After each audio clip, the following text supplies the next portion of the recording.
Okay, admittedly, yes, this video is a clickbait.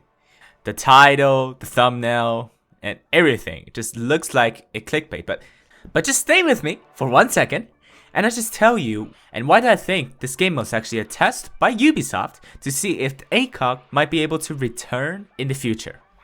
So first off, let me get the elephant in the room out of the way, which is that the loadouts are not complete and resemble more the current Rainbow Six Siege loadout than the actual old loadout. So, Thermite does not have his ACOG, he has his frag, yes, but Doc and Rook does not have their ACOGs on any of their weapons. And we're not ignoring the fact that Pulse and Castle has the ACOG on their UMP, and the SMG-11 does not have ACOG. IQ does not have all of her ACOGs, and I'm just mentioning a few. I'm pretty sure there are like 2 more operators that does not have their original loadout. This is interesting, because whenever we're trying to design an experiment, this is what we do. We eliminate a lot of the variables that we can see in the experiment, and we can just focus on the variable that we want to analyze. So, is it possible that Rainbow Six Siege is trying to do an experiment to see whether if one of the ACOGs on defense can come back?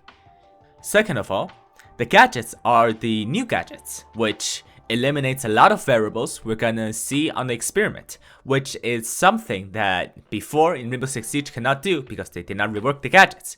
Now we have the gadgets reworked, maybe some things are just different between the new Siege and the old Siege. Third, as I said before, this might be an experiment, right? So why only the 416 and R4C and MP7? We know for a fact that Rainbow has been planning this event for at least 2 months or even more, because I've seen leaks from those two before. So why specifically these ACOGs and removing the other ACOGs that are relevant for the game? Well, for the legacy experience. Now the fourth thing is actually Aruni. Why Aruni, you say? Well, here's the thing. In the last 2 seasons, we see 2 things special. A defender gun on attacker, which is Zero's MP7, and Aruni's Dokkaebi DMR?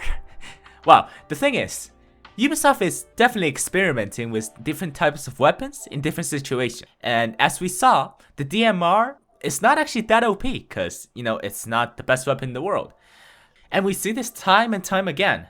We thought that Zero having 4 cameras is gonna be so OP, and yet, now Zero is not in the best spot, let's just say that. We thought Kali's sniper is OP because it's a 1-shot down, but right now it's literally the worst gun in the game, right? For another example, it's actually Wamai, who we thought he was not broken, he was a worse version of Jager, and look what happened now. He's a very good operator, and pros are using him all the time because he is a very good companion for Jager. So here's my point.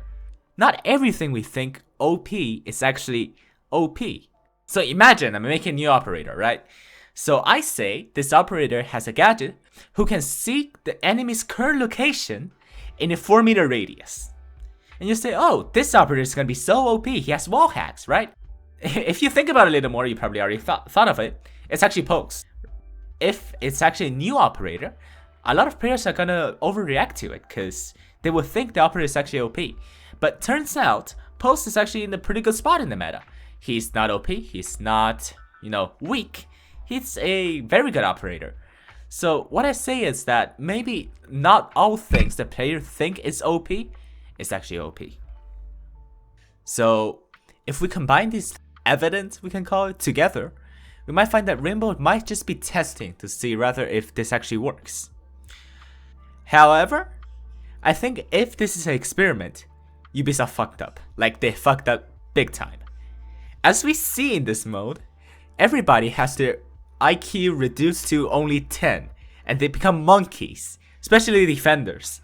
The only thing they will do is run out or do spawn peeks, which actually does not fit in with what Ubisoft want to test, which is the utilities, and how the weapons, the ACOGs, match up to the utility, and in the general game they wanted to see. But the legacy mode, it's actually more of a Call of Duty in a small map than the actual Rainbow Six Siege game. So I think if this is an experiment, Ubisoft fucked up. Alright, so not talking about if I see if ACOG's actually OP in defense, especially on Jager and Bandit. I think, yes, they are definitely a little bit OP, because I feel really confident with the ACOG when I try to fight the attacker. With the ACOG, I'm like, okay, you know what? I have the same side as the attacker, or even a better side than the attacker. So I can see the enemy's head, I can shoot their head. Meanwhile, the attacker might be in a slightly longer distance and they need to use the hollow, which is not ideal, of course, for longer distance. So yeah, the ACOG is definitely what I could say a little bit overpowered as in the power spectrum. So maybe it's not the best idea for defense. But maybe the 1.5 on Jager and on Bandit might actually be good. Jager's 416 carbine having an ACOG actually does not affect that much, in the sense of this game is one-shot headshot. And the weapon is gonna do the same damage if you have the ACOG or the hollow. The ACOG only gives you an advantage on getting headshots. And to be fair, Jager's gun is not the best to make headshot. The fire rate on that isn't the best, let's just say that, okay? The damage, yes, the damage is high, but it's been nerfed. So what I think is, maybe if we consider it this way, Jager's gun might be actually good with the ACOG right now. I mean, with that argument, every defender gun can actually have the ACOG and probably still be fine. So yeah, that's pretty much this video. I hope you really enjoyed the video, and I'll see you next time. Remember, subscribe, and the next video is gonna be the favela rework. I promise. I fucking promise. See y'all.